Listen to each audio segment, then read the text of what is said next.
Maybe I should get my soda. Hey guys, so if you have been following my videos and looked in the comments, you will note that my wife asked about me adding the syrup in the frother versus afterwards. And I did that because somebody suggested it to me and I tried it and I liked it, but I've never actually compared it. So I'm going to try both ways and I'm doing the whole process because my wife's never seen the whole process, but we're just going to show that part on camera because I don't feel like moving the camera around.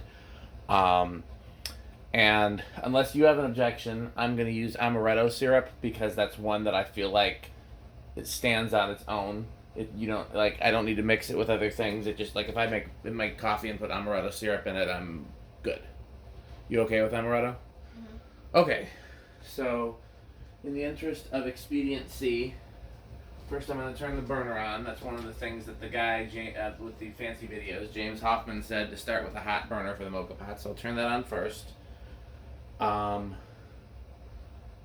going to start the milk frothing. I'm trying to figure out my process here because this is a different sort of video. I will start the milk frothing with the amaretto in it. Okay. 4 ounces of milk. And then, actually no, I'll use this spoon.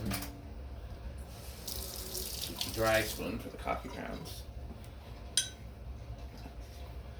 So far there hasn't been a whole lot of interest in these videos, and I think it's probably because I'm not on camera. I think most of the videos that people like have the person visible. Or they don't have the palate for coffee. Like, I drink instant coffee, so I'm just like, whatever. Well, I was just thinking that other people that are into the same stuff, I might eventually find them. But, that doesn't happen overnight, even if it does happen. So, okay. So this has 4 ounces of milk and 4 spoonfuls of amaretto. We'll put that in the frother. Okay, next we're going to get the Moka Pot started. The other thing that I learned from Mr. Hoffman, which one of my friends also recommended, was to start with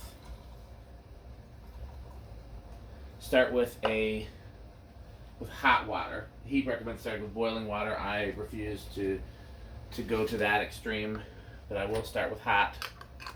The last time I made coffee with the Moka Pot, it was a little more bitter than usual, and I'm not sure why. That's one of the things I don't like about the Moka Pot is I don't find it to be consistent. From watching other people's videos, I think if you perfect your technique... Is it on camera? Yes. If you perfect your technique, it can be consistent, but I am but a mere mortal. You're not supposed to really push it down. I think that's probably sufficient.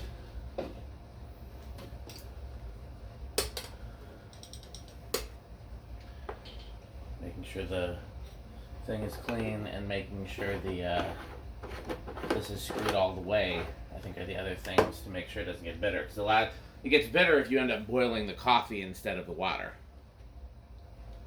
is my understanding. Okay, so I'm going to put this on the burner. We'll wait for that. We'll want to listen for it. In the meantime, we're going to wait. When you say to listen for it, I never hear the difference.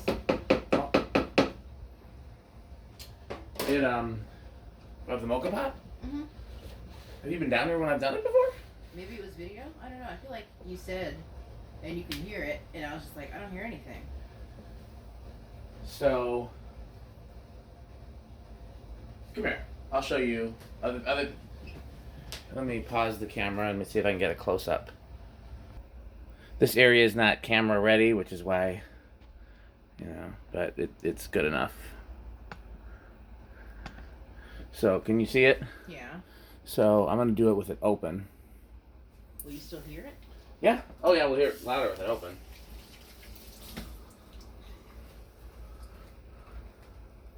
Meanwhile, the frother is done, so I'm going to leave the milk in there, though, because we're going to...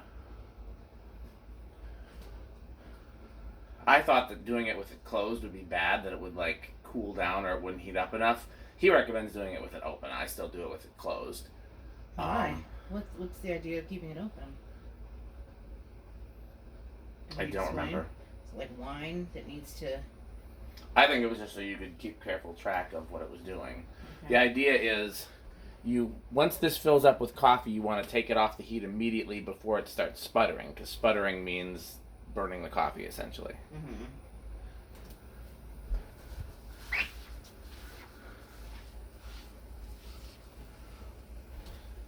So you can hear it starting to heat up at the bottom. Yeah. Okay, a little bit leaked out. That's not good. That seal there is not perfect. I don't know if I've already... And it is supposed to go directly on the burner like that? Yeah. Okay. And I deliberately do it off-center so that the whole thing gets heat up, but then the handle does not get hot. Because I tried it in the center one time, and then I couldn't pick it up because the handle was too hot. And you were like... Instead of Yes. just putting the gloves on. Gloves? We have gloves?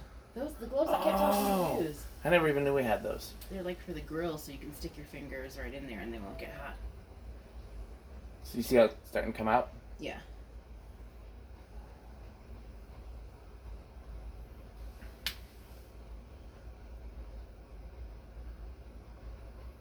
Well, this is weird. Why? I don't know. Just the process that you're going through is so delicate.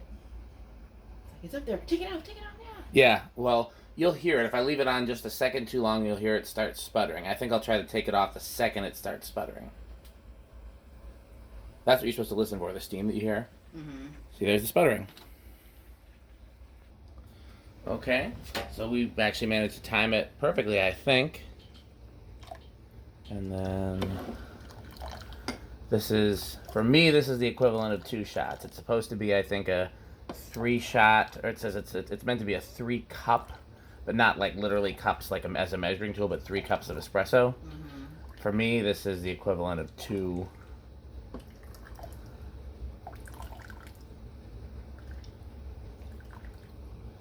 And this is why I wanted a measuring tool that measured ounces, so I could make sure that these were both equal. So then I use these lids. Let's add foam and milk and amaretto syrup. And the foam is being stubborn. Yeah, it's really thick. I didn't realize. I mean, I see you do it, but... Yeah. It's meant to be like... I mean... Honestly, I think the drinks that I get at like the coffee shop aren't even this foamy. But it's meant to be that kind of deal. Okay? So the one on the left... Brown. What? The brown band. Okay. Yeah, I know. The one on the left has the amaretto mixed in.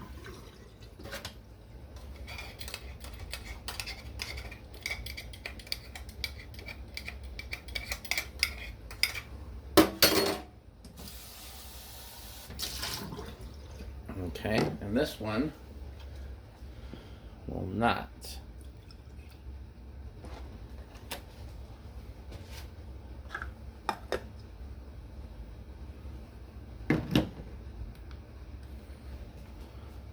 And actually, no, what we should do is we should add it to the coffee. I believe, which is how the coffee shops do it. But they also don't use this type of frothing machine. One. Froth. They have a thing, I've watched them do it where, oopsie, I spilled a little bit. They have a thing where, I can't talk and do this at the same time, unfortunately. You're so supportive by not laughing at me, and I wanted to make that known. I understand. Yeah, they have a thing where you, like, they fill a cup with milk and then they put this, like, nozzle in it and it turns the whole cup into hot frothed milk. Or maybe the maybe milk comes out the nozzle. I'm not sure. I'm looking from the customer side. But it looks very complicated. Well, it'll be over next week. You see how that made me jump? Yes. That freaked me out. It was like a jump scare and it was like nothing. Yeah. Well, life is hard. Shut up. Well, I'm gonna stir this even though I wouldn't normally. I keep saying I wouldn't normally stir it, and I do in every single video. I just feel like it takes the, like, the pretty away, and then plus you're supposed to have the experience of like this flavor and then this flavor. But you want to try? Oh, well, we can try them both because this one's done. We timed it perfectly.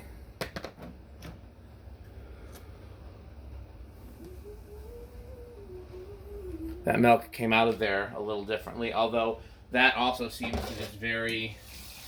Well, you let it sit in there for Yeah. a second last time? Yeah, that's probably why. There's a warming element that just like keeps it hot. I don't know. It's an insulated cup, so maybe it just, but Yeah, the fact that it poured out easier, my point is the fact that it poured out easier, it shouldn't have anything to do with which way I prepared it, because it can do that both ways. So let me try it first, and I'll give them to you. Okay.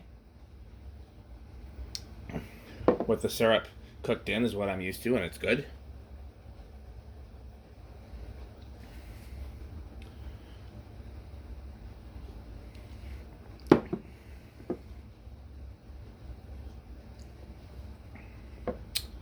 This one is definitely stronger, the one with the syrup cooked in. Stronger syrup? Yeah. Interesting. Yeah. And which I thought I spilled some extra in this one, so I expected it to be stronger. But I guess you're cooking the flavors. You're making it more flavory. Okay.